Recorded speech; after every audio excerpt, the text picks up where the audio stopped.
100% Dragon, l'émission de l'Adep qui suit l'actu de l'équipe de rugby à 13 de Perpignan qui évolue en Betfred Super League. 100% Dragon avec Paul Roch Bruneton ce matin pour débriefer de la 17e journée de championnat.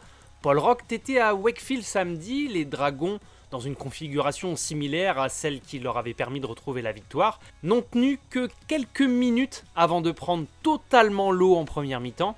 Est-ce que tu peux nous raconter ? Oui, ils ont même pris l'eau une grande partie du temps finalement parce que Wakefield a été plus entreprenant, plus agressif, avancé davantage aux impacts, ce qui fait que Wakefield a énormément joué dans les 20 derniers mètres des Dragons. Les Dragons ont raté énormément de plaquages, ce qui forcément les a mis en difficulté, les mettait sous pression et Wakefield gérait bien ses temps de possession et avait beaucoup plus la balle. Donc oui, de manière générale, les Dragons sont passés un peu à côté, on va dire, durant 60 minutes sur les 80. Euh, un élément d'explication, selon le coach Joel Tompkins, c'est l'aspect mental. Après avoir encaissé un essai dès la deuxième minute, un deuxième à la 15e, et en 20 minutes, il y avait déjà 3 essais à 0, c'est qu'en fait, dès que ces dragons-là, qui sont peu en confiance, qui sortaient avant la semaine dernière de 7 défaites de suite, qui ont connu beaucoup de changements, etc., dès qu'ils sont derrière au score, ils s'écroulent un peu, ils sortent de leur plan de jeu, de leur stratégie, et ils s'éparpillent, ce qui fait qu'ils arrivent à se retrouver derrière rien. Et toute l'énergie qu'il peut avoir dans ce groupe, toute l'intensité qui peut être mise aux entraînements, ne ressort pas à chaque fois qu'il y a, on va dire, un petit élément de travers ou de stress. Et samedi, ça s'est énormément vu parce que pendant les 10 premières minutes, les Dragons avaient le ballon, tentaient d'avancer au contact, et cherchaient à être entreprenants autour des 4e ou 5e tenues. Et dès l'instant que Wakefield a mis en place son jeu, ça s'est vu de moins en moins. Durant le dernier quart d'heure, les Dragons se sont un peu plus resserrés, étaient plus forts en défense, un peu plus agressifs. Mais bon, le mal était fait, ça n'a pas suffi. Et même quand Pangai Junior a inscrit l'essai dans un petit temps fort des Dragons, Wakefield venait de marquer en sortie de mi-temps. Donc rien n'a tourné vraiment dans l'ordre.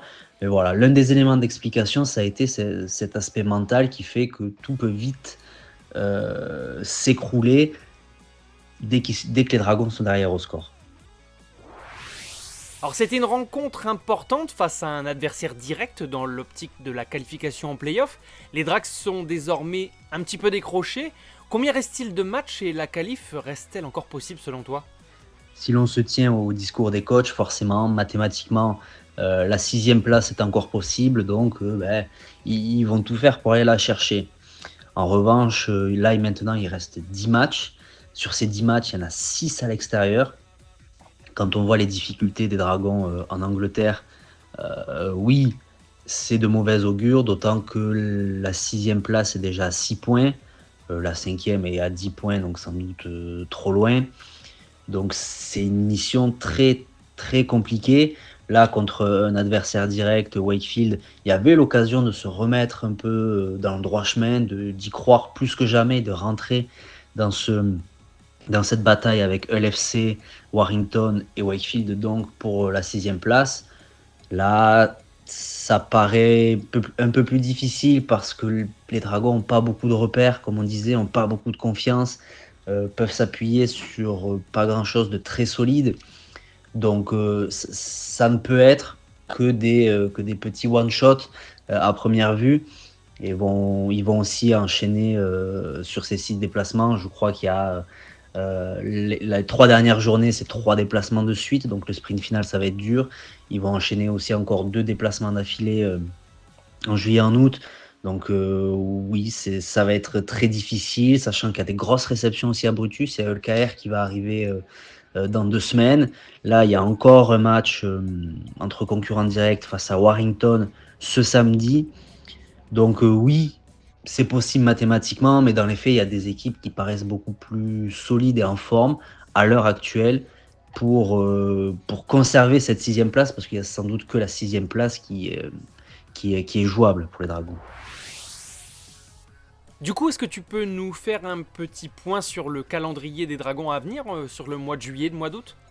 L'été va être difficile pour les Dragons, comme on le disait, et notamment avec ce calendrier où je parlais de déplacements d'affilée. Il y en a 3 en fait cet été, 3 dont un à Wigan qui va être très difficile. Wigan qui viendra aussi à Brutus parce que autour de ces 3 déplacements, il y a 2 réceptions et à nouveau 2 réceptions, donc 4 matchs à Brutus, 4 matchs où ça va être impératif de prendre des points s'ils veulent vraiment croire à ce top 6 comme on en parlait. Mais sur ces 4 matchs, il y a ELKR qui vient à Brutus, il y a Wigan qui vient à Brutus à la fin du mois d'août. Il y a Warrington, un concurrent direct qui vient à Brutus. Il y a un déplacement à Warrington aussi encore au mois d'août. Donc ça va être des matchs importants et des matchs aussi cruciaux parce que ils vont donner le ton du sprint final, comme on disait, après cet été. En septembre, c'est 3 déplacements de suite. Au-delà des adversaires potentiels, c'est surtout la dynamique qui va faire que les Dragons vont être en mesure d'aller chercher des points ou non, enfin en Angleterre, pour croire en, en un exploit. Mais il n'empêche que cet été va être très difficile et va falloir gagner contre des concurrents directs, enfin, ou réaliser de gros exploits contre des gros bras de la Super League. Merci Paul Rock.